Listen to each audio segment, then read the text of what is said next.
minutes of that wonderful song, an evergreen song by Oaikhenan.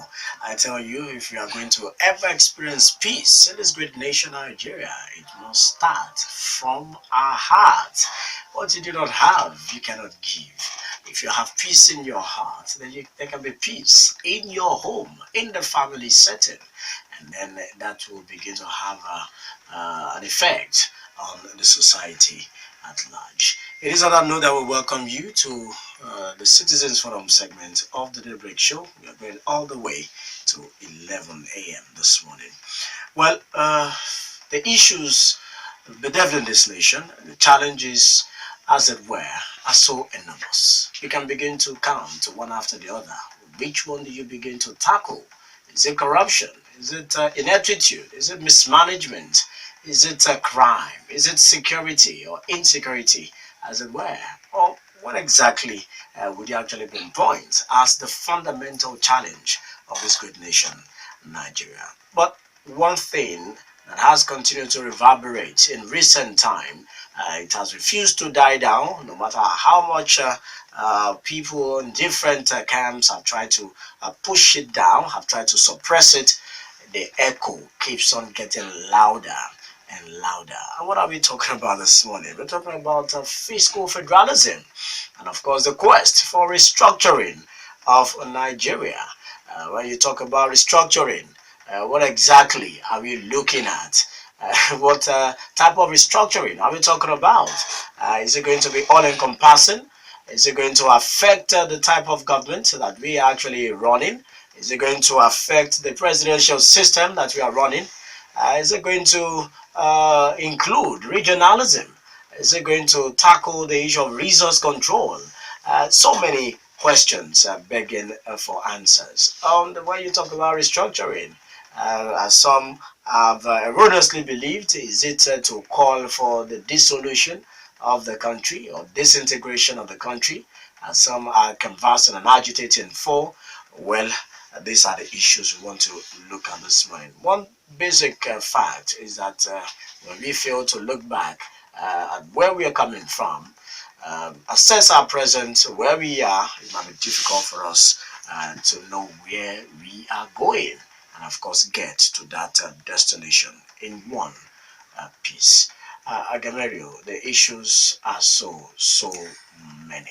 If you want to look at it, of course, the issues should be many. Yes. Because even our country is large, we all know that, and every individual is so large. And the population is also enormous. Okay, it's enormous. So we should expect, all these. It isn't strange. It isn't. I wouldn't want to see it as abnormal. All the challenges that we're seeing, especially as it has to do with fiscal federalism. Okay, well, looking at it this morning could make us, get to see things differently, or maybe get to have the light shed on some of these issues, and then we may get a way forward. How do we move on from where we are to where we should be? Because I know we're not even close to it yet. But definitely we can, if we can get to know where we should be on the fiscal federalism. So this morning, that should be part of what we possibly will be doing, getting to know where to get, how to move from where we are to where we should be. Yes, because we have a big fish in the house who has been one of those that have been at the vanguard of true federalism, restructuring, and of course getting the fundamentals right when it comes to Project Nigeria. In the studio, we have with us a former senator of the Federal Republic of Nigeria. Of course, a senator is always a senator. We have another statesman and one of the foremost leaders and chieftain of Femi. I'm talking of no one else but Senator Femi Okurounmu. You're welcome once again, Senator. Good morning. Thank you for honoring our invitation. It's a pleasure. It's my pleasure at any time. All right, Senator Okurounmu. The issues have refused to die down. The questions have tripled, as it were. What is the way forward? It appears that we are almost getting pushed off the precipice when you talk about Project Nigeria and the nation. What is the way forward? Well, the way forward is to look back and see where we missed the road. Once you discover where you missed the road, then you have a good chance of now retracing your steps and charting a new course. And I believe where we missed the road was in 1966 when the army first intervened in governance. We missed the road because they changed the constitution by which we attained independence. The 1960 constitution was a product of several constitutional conferences between Nigerian leaders from all sections of the country. The Yorubas, the Igbos, the Hausas, Fulanis, everybody. We went to London with the colonial powers, and before they left, we all agreed on this federal constitution, the 1960 constitution. And of course, in 1963, we became a republic. So it's essentially the same constitution, but now we call it the 1963 Republican Constitution. That is what Nigeria was operating, and it served us very well until the coup of 1966, when the military came, and then because of the unitary command of the military, they changed the whole pattern of governance in Nigeria to a unitary one. And unfortunately, when they were going back to the barracks and handing over to civilians, the constitution they gave us was still along this unitary pattern. So it is the unitary constitution or quasi-unitary constitution which we are operating now that has destabilized Nigeria. It's creating problems, it's creating instability, it's creating disaffection among several sections of the country. That is what is basically causing the problem. So we have to go back to a proper federal constitution along the lines of the 1963 Republican Constitution.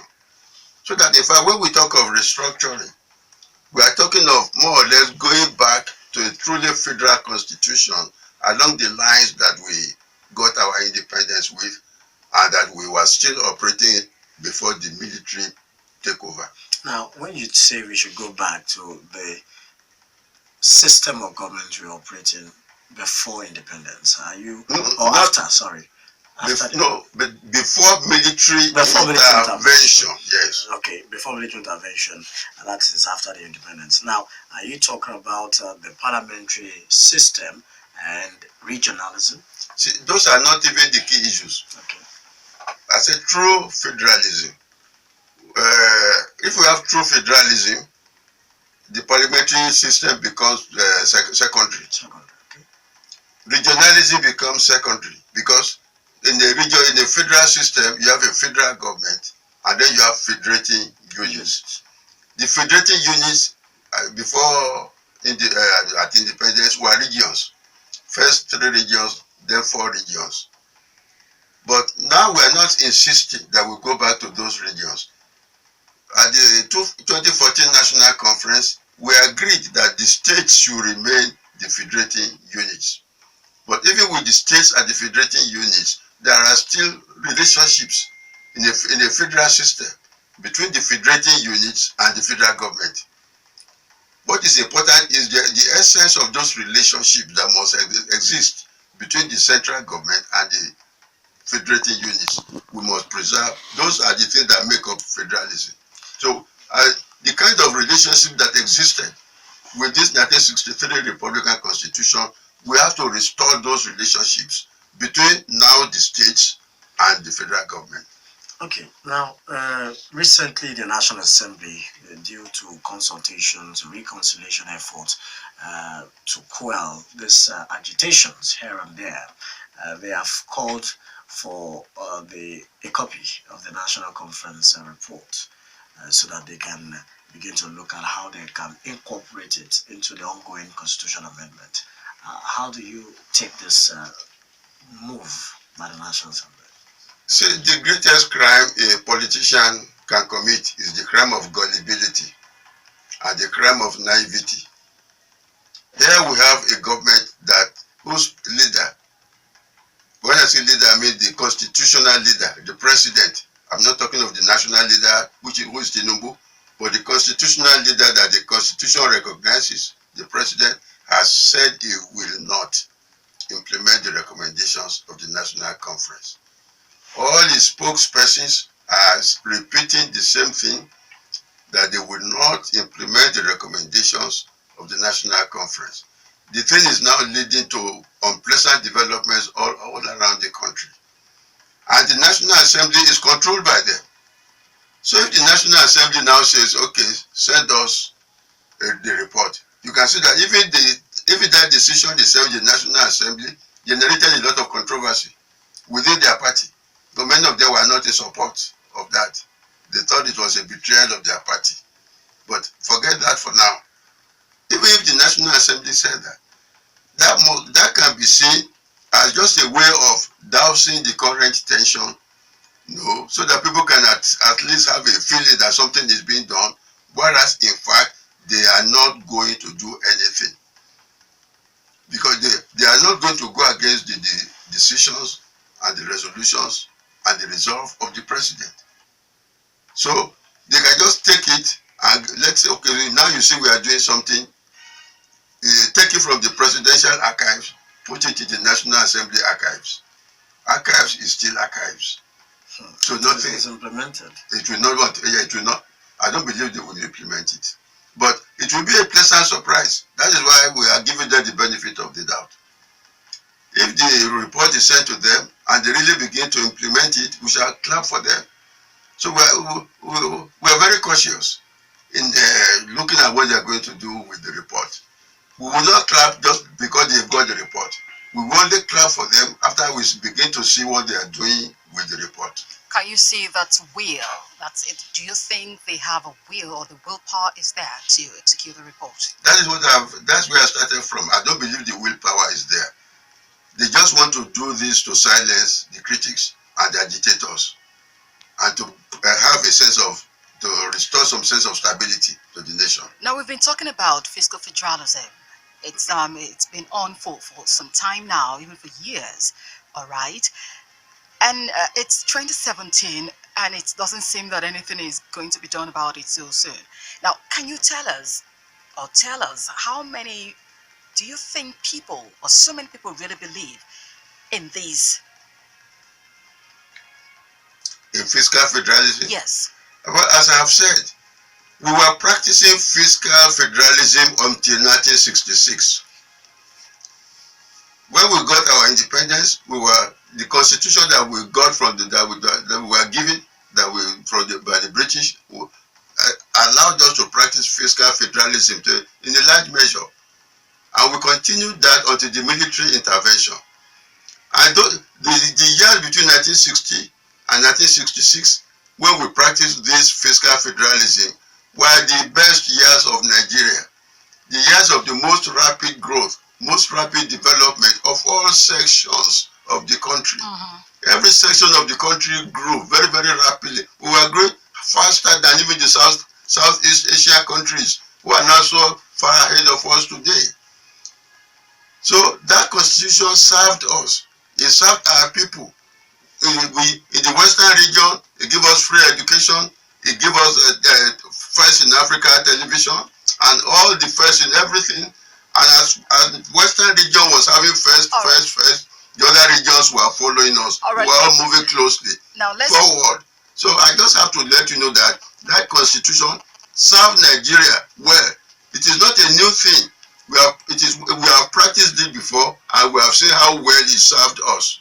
It served. If you're talking about it serving, or how well it served us, are you not looking at just the western part of the country alone? No, I said it served the whole country. The whole country was moving forward.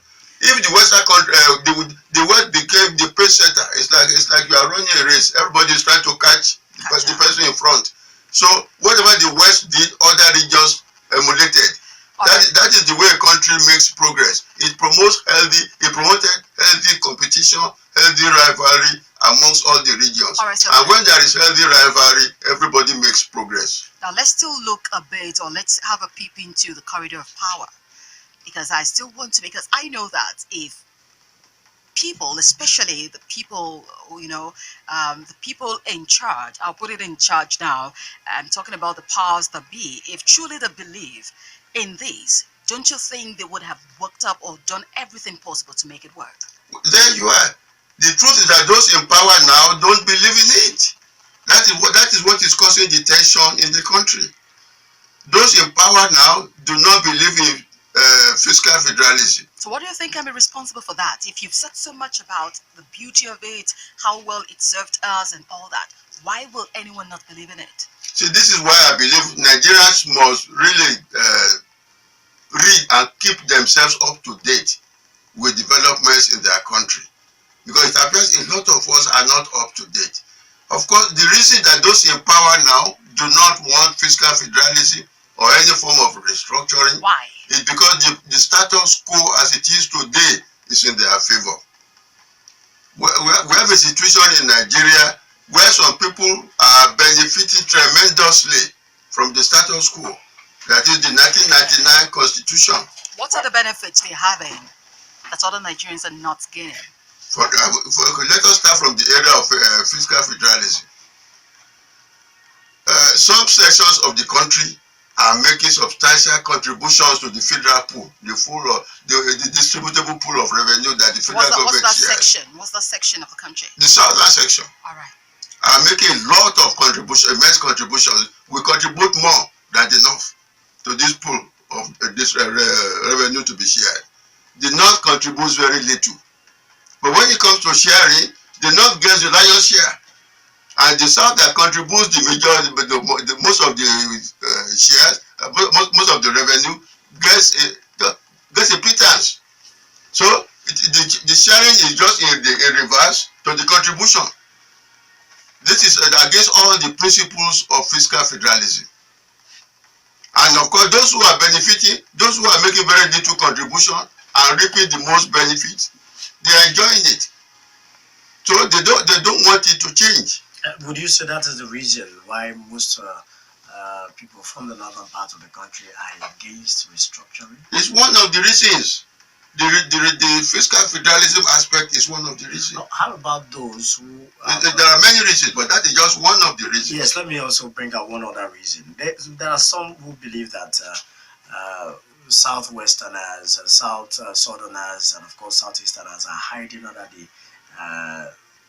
cliche of restructuring to get to the discussion table just to negotiate the disintegration. I think again I said, I started by saying that the greatest crime a civilized man can make is the crime of naivety and gullibility.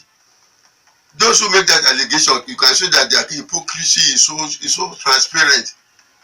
When they are in control of you and they are holding you by the neck, it is then they will tell you that Nigeria's unity is not negotiable. But if by any chance the thing appears to be slipping a little from them, they are the first to be ready to say they want to break it. They want to break it up. They were the ones for instance, in 1966, after the first coup, they were the first to say they didn't want Nigeria anymore. So every time they are not in control, they are ready to break up Nigeria. But when they are in control and they have their title holding on to you, then Nigeria's unity is not negotiable. That is hypocrisy. Now, Senator Femi Okurounmu, you and other leaders have interfaced very much with leaders of thought in the southeast and of course in the south-south. In fact, you met recently to react to issues, yes, especially the quick notice given by the Arewa youth. Yes, to the Igbos. In your meetings, in your conversations and discussions, would you say that this endless agitation for the Republic of Biafra is not a total one? And what do I mean by not a total one? Is it an agitation for restructuring in disguise, or an agitation to address the issues of marginalization as the Eagles have alleged in disguise? See, let us not make the mistake of thinking that the agitation for restructuring is only in the southeast. In fact, it is the failure to address the issue of restructuring that is magnifying the problem of the agitation for Biafra. If we restructure, then the incentive to be asking for Biafra will be reduced. See, it is because the East feels so highly marginalized, and the young people, therefore, in particular, cannot see what benefit they are deriving in Nigeria. It appears they are without saying so, Nigeria has informally excised them from Nigeria in terms of all opportunities, privileges, benefits, and so on. So the Igbos have to depend exclusively on their own private commercial skills and effort to survive. If it comes to government appointments, whether it's all the public services and so on, the Igbos have been highly marginalized. And this regime has amplified that marginalization by the way it has distributed all its appointments since it got to power, referring to the so-called some people 5%, while some 90%, the Igbos are the so-called 5%. So they have been treated like the 5% people. So naturally that is offensive to the young people. But it is, again I say, it's not only the Igbos who feel that there must be restructuring. In the Southwest, we have a lot of clamor for the dual republic. But it is not as loud and vociferous as it is for Biafra. In the South, people also want Niger Delta Republic. Recently, they have come out to also concretize their own agitation by saying they want a Rondel Republic of Niger Delta. Because they too are highly aggrieved. So it is only the North that is satisfied with the status quo. All the southern regions are not satisfied because Nigeria's unity is being maintained at our expense. Now It's like, can I finish, please? All right. It's like a man who wants to marry a woman and looks for a rich woman to marry. Therefore, that is what the British call our independence, the merger of the North and the South, the marriage of the North with the wealthy bride from the South. We were the wealthy bride from the South, which is with our resources that they were able to supplement all the expenditures in the North. Without the resources from the South, the North could not survive. So that is why they merged us, so they can use the surpluses from the South to run the North. Well, the Arewa Elders Forum have debunked that, and they have said that it is the groundnut pyramids that was used to build Lagos and, of course, prospect oil in the Niger Delta region. Well, unfortunately, we went to school and we are not idiots. So only idiots can believe that. Only people like them who didn't go to school, they can say that to their own people. Their own people will believe them because their people don't go to school. They are not knowledgeable. But our people are more knowledgeable than that. They know that is a fairy tale. Now, Senator Okurounmu, I want to take you back to the question I asked earlier, and that is what I still want you to comment on. Now, some people have said, like Ohanese Ndigbo, for example, which is an umbrella body for all Igbos everywhere in the world, have said that, well, they are not agitating for Biafra. They are discussing with Nnamdi Kanu, the IPOB leader, to, mellow down on his agitation for Biafra, which will mean another civil war. No, and let me correct you. Agitation for Biafra does not have to mean another civil war. People get it wrong. All over the world, the United Nations supports people's rights to self-determination. People can fight for their right of self-determination. By what means? By peaceful means. By peaceful. Can you beat your chest and say that IPOB has gone about the agitation peacefully? I don't think they have gone to war on this issue. Recently, they asked people to stay at home and not go to work. That is peaceful. That is peaceful demonstration of protest. That is a peaceful way to show what you want. All that is very peaceful. As long as you don't resort to arms, to killing, to shooting, that is still peaceful. You remember that recently Scotland, even the United Kingdom, the oldest of all nations, Scotland wants to go its own way, and they had a referendum on it.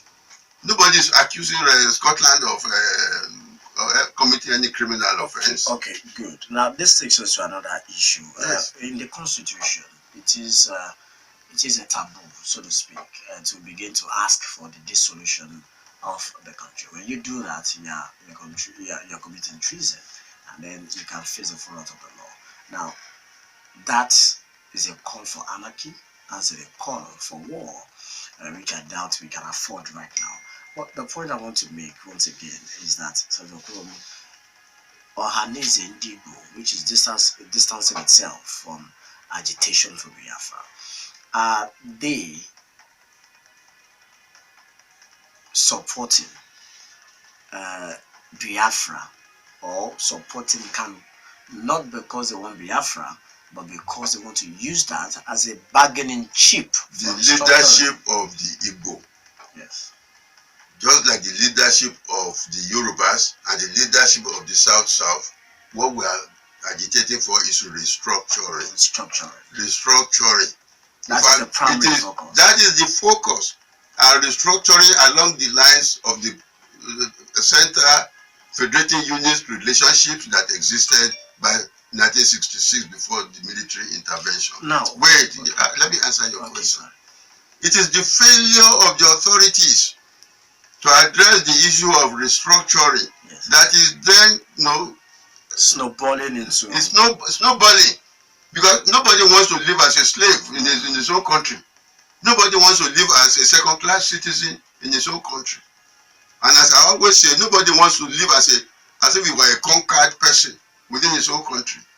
If restructuring is made impossible by some people because they are benefiting from the status quo, then it is legitimate for people who feel that this country is not serving them to want to seek self-determination. Self-determination is protected by the United Nations. You can seek it. It is legitimate. It's not treason. There's no such thing as treason in seeking self-determination.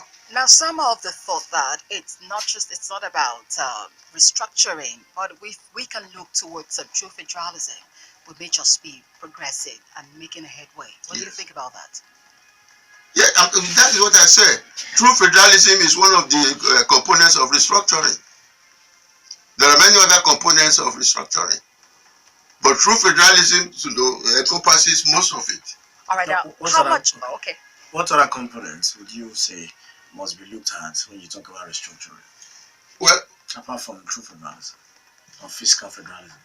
For instance, true federalism has to do with the sharing of the powers to mobilize and control the revenues within your own boundaries and control your own resources.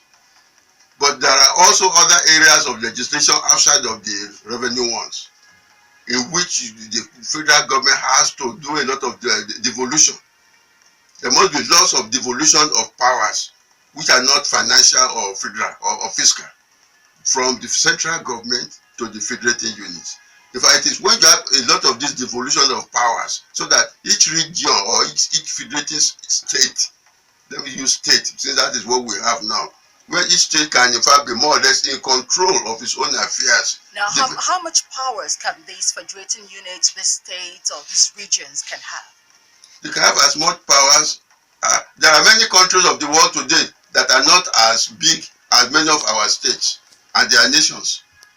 So don't let us think because we have a big country, therefore these states cannot do anything.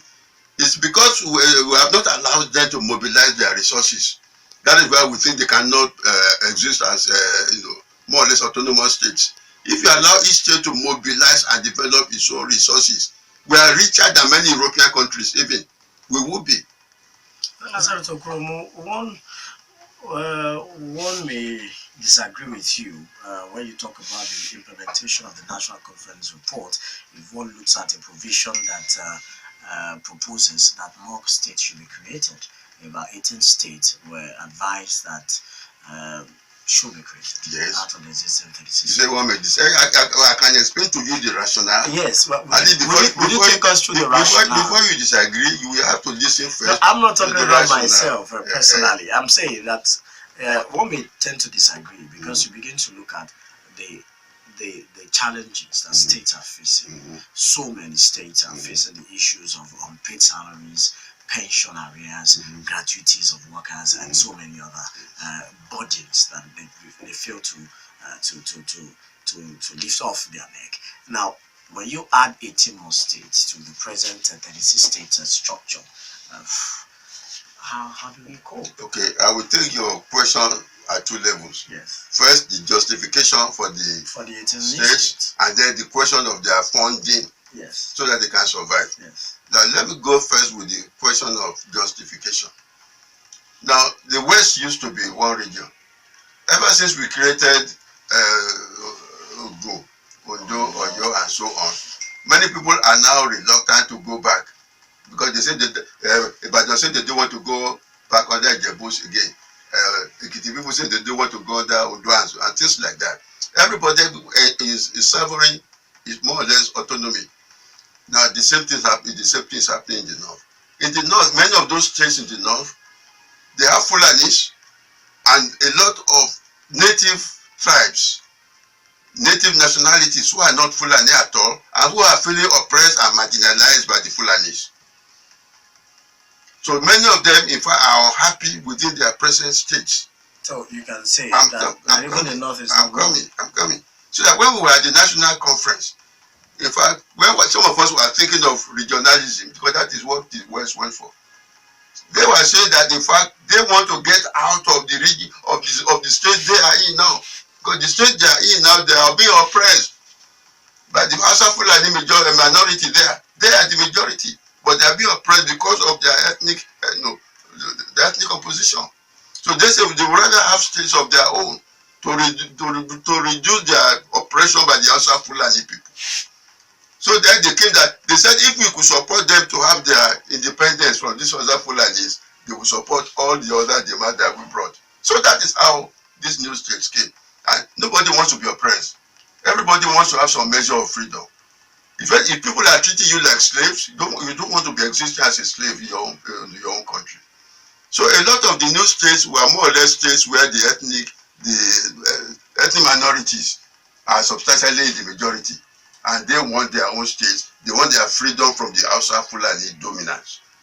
So that is how we created these states for them in the north. Now, they were happy. The ethnic minorities in the north were happy about that. But having created it for them in the north, we could not then have so many states in the north and not create more states in the south too. So in order to balance the equation, we had to give every region 6 states. And that means 9 states now. Yes, 9 states. So we created 3 more states. Those of us that already have 6 states, we give us 3 more. So that each zone would now have 9 states. The northwest that already has 7 states, they only got 2 more. Whereas the southeast that has only 5, they got 4 more. So each zone will now have 9 states. And we believe that by doing that, the north is said the middle belt minorities, because we did it for them. They will be happier. They will live much happier lives. They will feel less that they are slaves. They will feel that they are no more just cows to the Fulanis, being treated like they are part of their cows. They will feel like human beings. That is why we did this.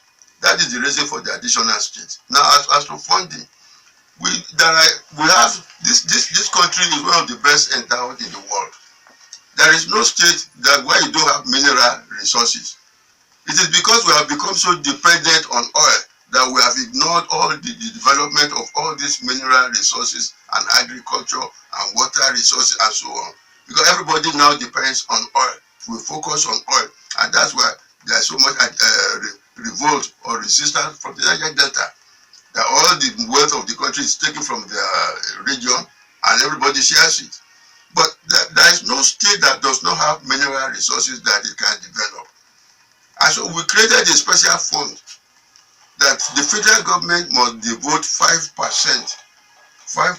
of its budget every year to the development of mineral resources around the country. So that combined with the efforts of the states themselves, the federal government will be spending its money to develop mineral resources around the country. With all these mineral resources developed, each state can mobilize enough resources to fund its activities. So that it will, in fact, ideally in the federalism, in a proper fiscal relationship, we should not be going to share money in Abuja. This idea of going to Abuja every month to share money is anachronistic. It's Abuja, every region should be mobilizing and developing its own resources, and from its resources should pay taxes. It is pay taxes to the center. It is the taxes that we all pay to the center that the federal government should be using to run. That is how the United States government runs. You don't have them of going to share money in Washington. But the federal government collects all its resources in taxes. But each of the states in the United States develops and mobilizes its own resources. Now, we've often talked about the fault of one system of government or the other. Now, what makes a system of government faulty? Is it the ideology on which it is built or the players of the system? It can be both. It can be both. Of course, the players are always important. In any system of government, the players must have the right orientation. So the players are very, very important.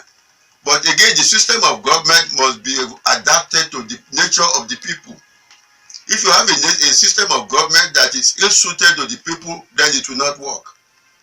For instance, a presidential system, if I just to give an example, presidential system of government is ill-suited to Nigeria as it is today. But that is not the argument I have come to make this morning. But I just gave you as an example. It's ill-suited. All right. If you just joined us, we are on to Citizens Forum on the Daybreak Show. This will be for Wednesday morning. And we are looking at the agitation for fiscal federalism and restructuring of Nigeria as a nation. We have in the studio an elder statesman and, of course, a chieftain of Afenifere, a senator of the Federal Republic of Nigeria between 1999 and 2003. Was the chairman of the National Conference Committee. Well, we'll have to go on a break for the national news at 10. After the national news, we'll come back and, of course, continue our discussion. In the meantime, you can start sending your contributions or questions to 32120 as messages. Just type rock ROCK, give a space, type your message, include your name, and send to 32120. If you're on social media, at Rock City FM is our Twitter handle. You can also tweet us your questions, comments, and contributions. And on Facebook, our fan page remains Rock City FM 11.9. Just drop by and post your comment. We'll be back after the national news. Stay with us. Nigeria, with peace and love and unity, we can progress and develop as a people and as a nation. It's still Citizens Forum on the Daybreak Show this beautiful Wednesday morning, the 21st of June 2017. And we are on to the final lap on the show. We're looking at fiscal federalism and the quest for restructuring of Nigeria. We have another statesman in the studio, and a Fenifere leader, and the Senator of the Federal Republic of Nigeria, Senator Femi Okurounmu. Senator Okurounmu, earlier on, we were talking about restructuring along the lines of the system of government we're running. Should we jettison the presidential system and go the parliamentary way, or should we look at regionalism as the way forward? What's your take on this? Well, these are two different issues. I will take them one at a time. First, I will take the presidential system versus the parliamentary system.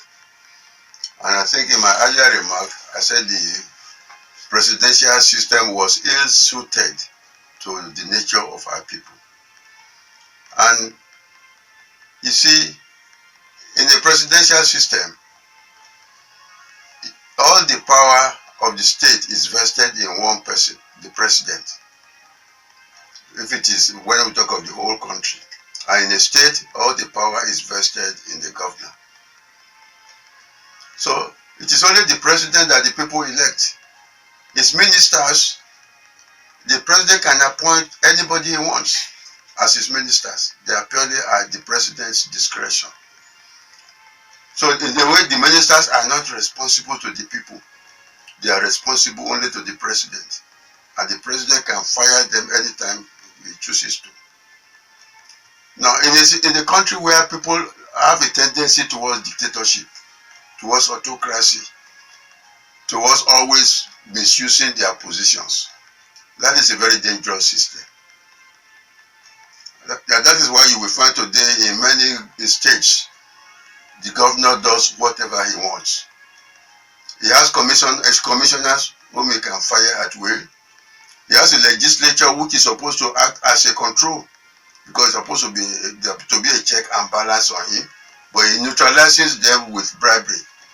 And that is part of being in a society where people are so much after money, where they virtually worship money as their god, where the level of sophistication is not yet enough, where people don't have enough sense of self-pride and dignity to feel insulted that somebody is offering me money as a bribe.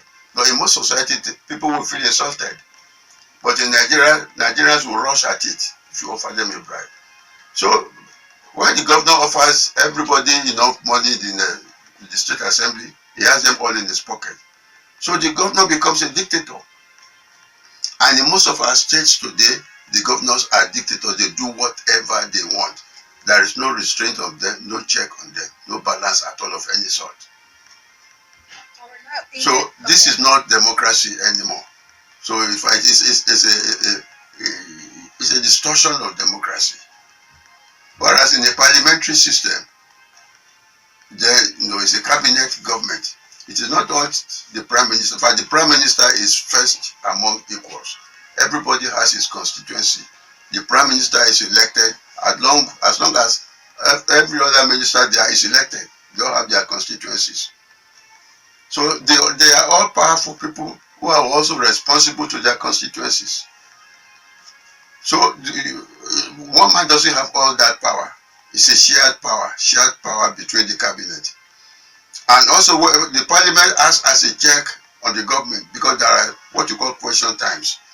Some time is devoted every week where people can ask direct questions, pointed questions at the prime minister about how he is running his government. So this puts the prime minister himself puts him on his toes. So these are all checks that makes the parliamentary system more responsive to the wills of the people and less prone to corruption. Because in a parliamentary system, you have an opposition that is waiting, trying to look for all the faults to bring you down. So if they can detect that your government is corrupt, they will shout it out to the rooftops. They're not going to cover you up. Whereas in the presidential system, everybody in parliament, they are all united by corruption. Because once you get there, you are all sharing the money. So it's not suitable for our society. So definitely a parliamentary system is more preferable to us. When we went to the confab, our preference in Yoruba land was for the parliamentary system. But unfortunately, a lot of people they're enjoying the privileges and the laxities of this presidential system, and they don't want to give it up. So that is why we had to settle for what we call a modified parliamentary system. The modified parliamentary system. And then the modification coming in the sense that we now introduce question time at the National Assembly, where the president can come maybe once a month and they can direct questions at him. And also we limited the number of ministers he can have. This was just to save costs. All right. Okay. What about regionalism? Regionalism, I've told you the reasons why a lot of the people did not vote more states. Yes. Because that doesn't apply to us in the West. Because we're a unilingual region, and we have been together happily for a long time. In fact, I will even say creation of states in the West has created more problems for us. Because it was after we created states that the Jebu man knew that it was different from the Egba man. When we were all in Ibadan, nobody was talking about the Jebu and the Egba being different. At the very worst, maybe the Ibadans will complain about the Jebus, but all those small differences have now been magnified because of the creation of more states. So we are better off in the West to have just our one region, and it will reduce cost of governance considerably. If you look at the government of the Action Group, Awolowo's government, they had 12 ministers. 12 ministers were governing what is now 8 states.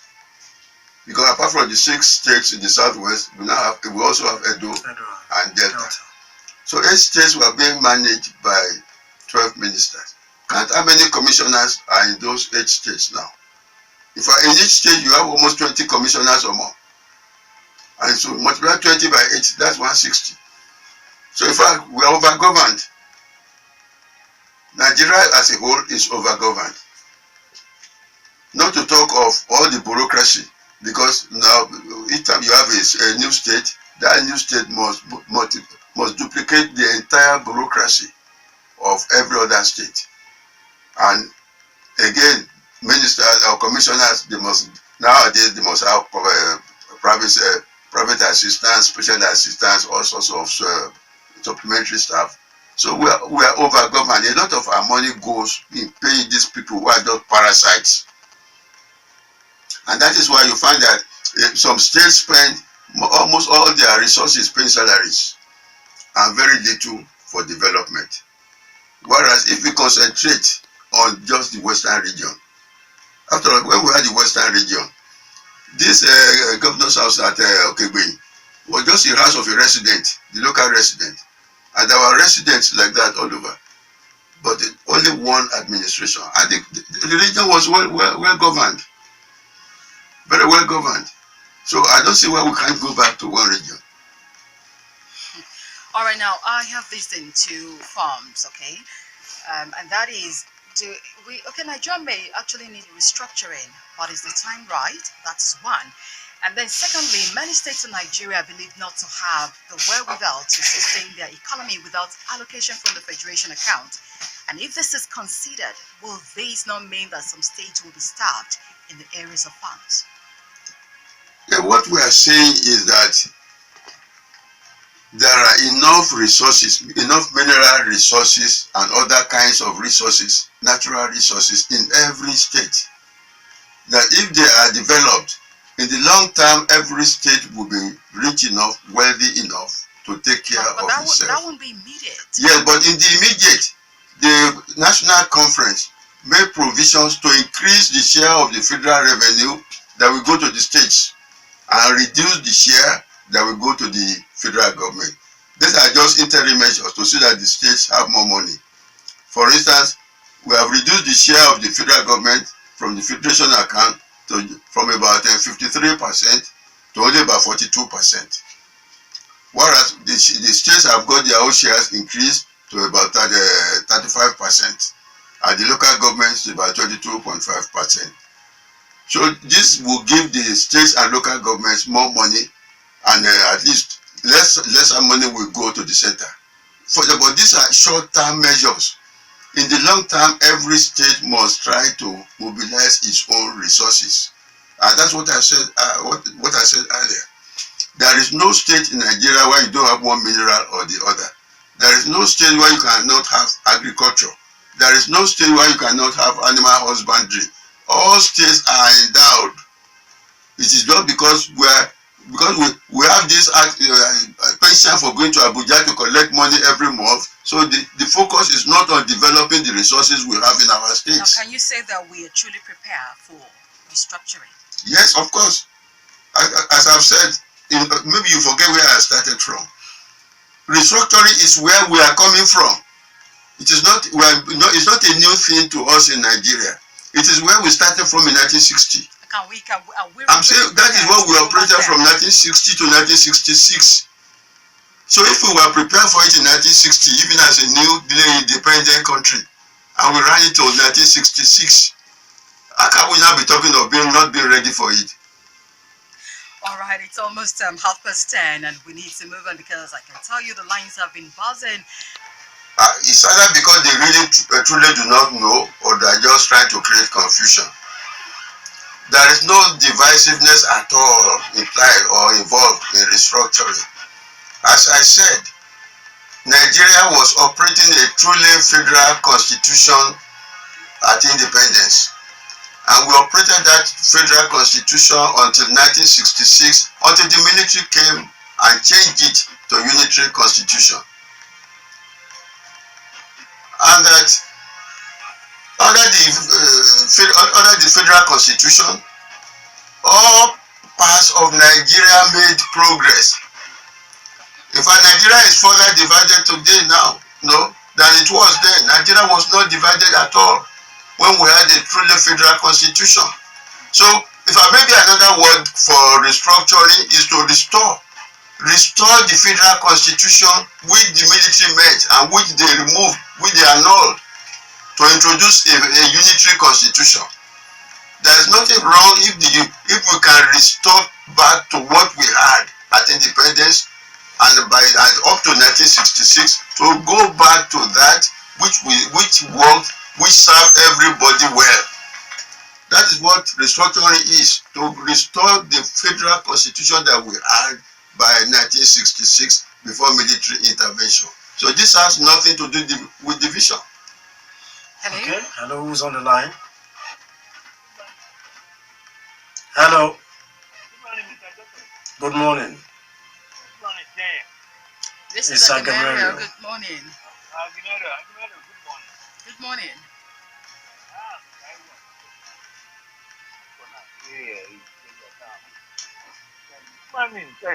Good morning. How are you, sir? Fine, very fine. How's your family? We thank God. Yeah. Yes. I want to take you up. You are the one who prepared ground for the national conference. You did all you could,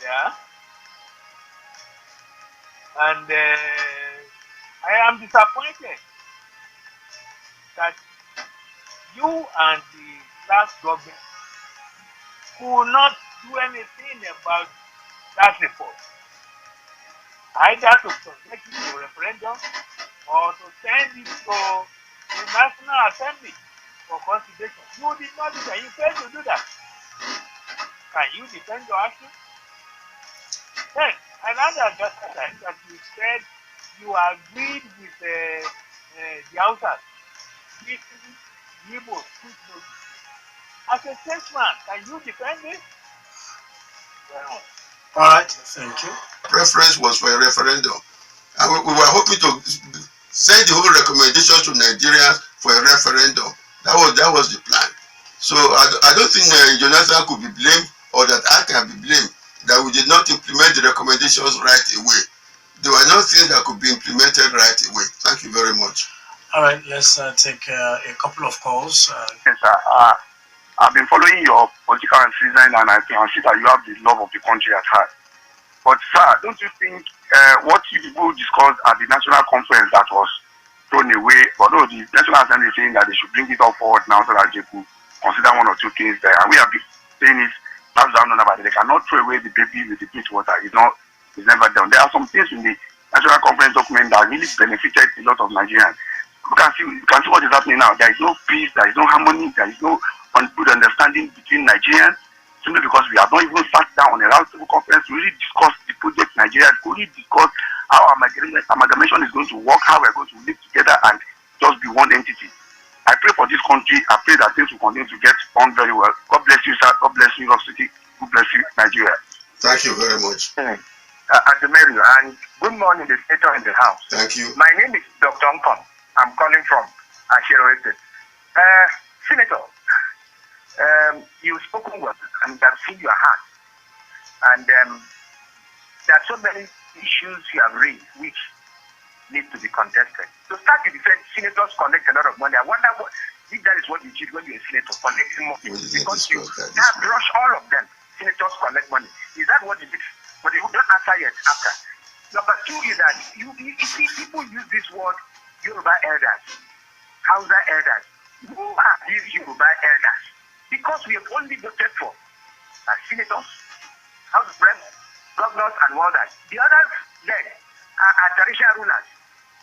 Any other group who comes and calls themselves usurpers, they don't speak Amen. And we keep on falling into these Hausa Igbo leaders. Who are these Igbo leaders? Who are they? Who made them our leaders? Sir, I have to say that you were uncharitable to the Hausas, the language you use. And I thought that was what the other everybody wanted to say. You can't just say he didn't go to school and all that. Those are the statements that divide us, not restructuring. Those statements make other people so angry that before you do any constitutional amendment, they have to take part. You say they didn't go to school. Don't forget also, sir, that when we go to election, 2 professors is equal to 2 Okada riders. It doesn't matter whether they are PhD or whatever. So we have to be, the language we use, sir, we have bad that speech. Reconciliation, no matter what is happening. Let us cool down and stop using, you're an elder. You don't use such language. Dr. Nkom. You're getting everybody. You are making everybody look stupid. Dr. Nkom. In a particular section, which is not right. Dr. Nkom. No, sir, we shouldn't do that. Dr. Nkom. Please, let's quickly finish. Dr. Nkom. The answer is back on that. Sir, we have to people in this country. 10 seconds more. The people send their children abroad to go and study, and those who use primary school here, sir. So there's nothing like all those things that when you people fight and quarrel, you come and say, yeah, how's that Yoruba? They're only rich and poor, and we are all affected by the same situation. Thank you very much, sir. Thank you. Well, just a correction. Senator Okurounmu did not allege or did not insult the Northerners or label them as those who did not go to school. He was answering my question when I asked that they have claimed that the granite pyramids were used to develop Nigeria, prospect oil, build refineries, and even develop Lagos. And he said that that can only be told to those who did not go to school. He did not say that the Northerners who said so did not go to school. So that's the correction, please. He did not insult any section or anybody. Thank you. All right, let's take this one. Can I was going to answer a question about who are the elders. Yes, Good morning. Before you cut me off, hello. Hello, nobody's cutting you off. Who's on the line? Okay, my name is Aghemerio and I'm calling from Africa. All right, please shoot. Good morning, Senator Okurounmu. Good morning. Thank you very much for job well done. They call it constituency, a sort of padding of the budget. Aghemerio, What are your facts on what do you say about this? that It's very important. don't take us out of, we know, but don't take us out of what we are discussing this morning. Hello. We have a whole lot of questions lined up already. Hello. Hello, good morning. Yes, who's on the line? Big Daddy on the line. Your name again, please. Big Daddy. Big Daddy. Oh, okay, Big Daddy. Yeah, hello, sir. Well done, sir. Good morning. I've been enjoying your conversation when you are doing that. So, excuse me, sir, please. I've been trying a way to know what is corruption. Because I found out what is corruption, the right thing, no, but the person that did not say the right thing is part of corruption, not about stealing money. And I want you to understand the reason why this agitation is more this time around. Please prove me wrong by telling me that it's not, because this present government are not be doing the right thing.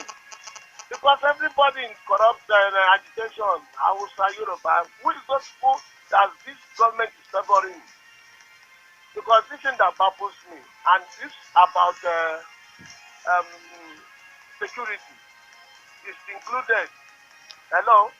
Yes, I'm with you.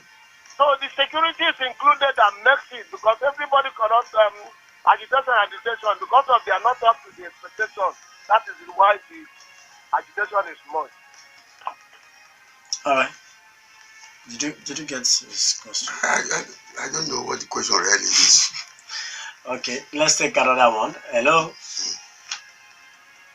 Hello. Hello, good morning. Good morning. Yes, Ola Anima Sawi, I am calling from Abeokuta.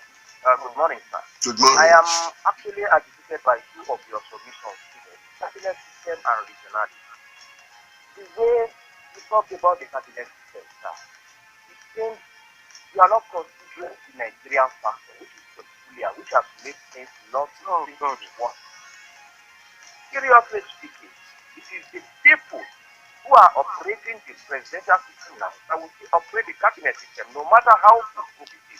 So I think we should work more on ourselves, not the system, but the operation of the system. That's number one. Regionalism. I have a kind of concern about regionalism. Tobi, the more we decentralize, the more the better. The template of the 60 seems not to be fitting into the dynamic that we find ourselves today. You yourself have confirmed that the decentralization seems to have just a lot of havoc, maybe, I don't know how to put it in quotes. Perhaps if we're able to channel our energy properly, the way it is now, it is better to go on the state level than regionalism, because what you are going to have at the regional level at the end of the day is going to be similar to the federal problem we are having now in terms of over concentration of power at the top. That power is still going to be contested for the regional headship, no matter where you see, whether it's a war or Gumoji. People will still be struggling. That is the problem with Nigeria. Legislators, we will be able to go for the government at the lower level than at the regional level. Thank you very much. Okay. Being killed right, left, and center, and everybody was forced to toe their Abacha line or be killed. There was a group of people who stood up valiantly against Abacha. These were the same Awoy school, people of the Awoy school of thought, who stood up and fought for Yoruba land and for Yoruba people. They are Feni people. So when we talk of Yoruba elders in Yoruba land, we are talking of the Feni people. They have never misled Yoruba land since the time of Awolowo. Where their position has always been the correct position, and Yorubas have always found that they have always benefited by following their position. It is because their position proved to be the correct position. That is why after Abacha died in 1999, the whole of Yoruba land was swept by the AD, because it was the AD that was the political party they formed at that time to take over government. And the Yoruba, ever since then, their Feni people have never, because of any opportunistic tendencies, just shifted parties. They don't shift parties. Their positions are consistent, and it's always in the interest of the Yoruba people. Thank you. Now, going to regionalism, we admit that many people today don't want to go back to regionalism. I think I said so. Even at the conference, people didn't want to go back to regionalism. People prefer that the present states be used as the federating units. But we also took some decisions which are very relevant for those who really want regionalism. We took the decision at the conference that, for instance, if the West is so keen on regionalism, the states can merge. It is up to the states whether they want to merge or not to form one region. But there is provision for them by the resolutions of the 2014 National Conference. The 6 states of the Southwest could merge, provided there is a referendum in each state favored by 75% of the population in each state. If you have a referendum and 75% favor that we want to merge, it favors 75% in each of the states, and also 2/3 majority in each of the state houses of assembly. If those two conditions hold, then all the 6 states in the Southwest can merge into a region. So that gives us the opportunity, in case we really insist on having the regionalism. Not only that, we have opportunities to form what we call a regional, what is the term now? Arrangements for cooperation, to facilitate economic cooperation among ourselves. So these are all the alternatives to regionalism, whereas we retain the states as the federating units. Just like we have with the DOM. Yes. Now, as to, we didn't discuss money by senators on this platform, so maybe I shouldn't bother to reply about that. Yes. All right, let's go to the messages. We have a lot of them. Because of our time, we'll just limit ourselves to that and the tweets, so that Senator Okurounmu will be able to react. Awolowo developed Western region with cocoa through fiscal federalism, Dito Amadu Bello with groundnuts, and Zeke with palm oil. I am in support of true federalism. That's coming from Shuaga. And this one says, Senator Okurounmu, okay, that's the young body talking about what you debunked earlier. Since this is what the South are clamoring for, why then is it so difficult for President Obasanjo to do so when he was president? Why is it that it was the tail end of Goodluck Jonathan's administration that he suggested confab? That's Dave. All right, this one says, good morning, sir. Your analysis this morning have definitely rekindled my respect for you. I do hope our present senators from Ogun State are listening. Olatunji Zacchaeus sent in that one. IK from Info says, thank God that there are some people who know nothing but the truth in this nation. Only when the national cake is shared equally, then the storm will be over. Because if care is not taken, Biafra will come to pass, and God forbid. Kudos to Senator. Alright, that's IK. This one says, good morning, everybody in the house. For a leader to come for a program like this is a good thing. But many of them, when they are elected to a post now, they won't be able to execute. Will they be able to execute what they are telling us? Nigeria way comes out with good policy, but with poor implementation. Who is to blame? That's Abiodun. Biafra is not calling for war, neither division, but agitation for their own country. How did Nigeria get independence? Was it by war? It is Nigerian leaders that are wicked. Let Nigerian government call these people and show them how to go about the agitation for Biafra. Biafra is able and capable, but Nigeria is not able, neither capable in any way or manner at all. Edward from Obantoko sent in that one. I sincerely hope that our representatives at both chambers who feel they only earn peanuts wake up from the slumber and put pride aside, make themselves available to tap from your wealth of experience. Femi Okurounmu, I wish you many more years and sound health. Olatuji sent in that one. Any section of the country that felt they are being marginalized should continue fidgeting and finessing for the right thing to be done vociferously. Abdul Ghaffar Olamilekon sent in that one. Because none of our either colonial and military constitutions since 1914 amalgamation went through elected constituent assembly and referendum of the people, what we have had all along is arbitrary administration and not democracy, hence the anarchy. Time to install first sovereign democratic constitution by the people as individual citizens in an integrated republic, not as tribes, sectarians, or other divisive tendencies. As Cosmos. Sir, the problem with Nigerian state is religion. If you look at the political structure of Nigeria, the religious undertone is very potent. How can this canker worm called religion be tamed to move Nigeria forward? Kenny Additional has asked that question. Please note that. And this one says, good morning to you all. In relation with the division of Nigeria, please I want to know, are we too many to run this country? If yes, then let each part go on their own. Or is our population more than that of China? Something is missing. Why are the Fulanis threatening us in our land and the federal government is not taking action? Okay, and this one says, take it or you leave it. The north is the problem we have in this country. Okay, please tone it down, your messages. This one says, please, Roxy FM, help us caution all the party followers to always go straight to the point and stop convincing people with submissions. Okay, Aghemerio, do you have tweets? Sure, we got some. Somebody talked about religion being the cankerworm, being the major problem of Nigeria. Yes. Do you agree? I agree because really, if we are not going to shy away from facing the truth, there are some people who want to spread Islam across the entire length of Nigeria. They've always had this ambition and they have not shelved their ambition. And even as we are speaking, they are still working seriously to see how they can achieve this ambition.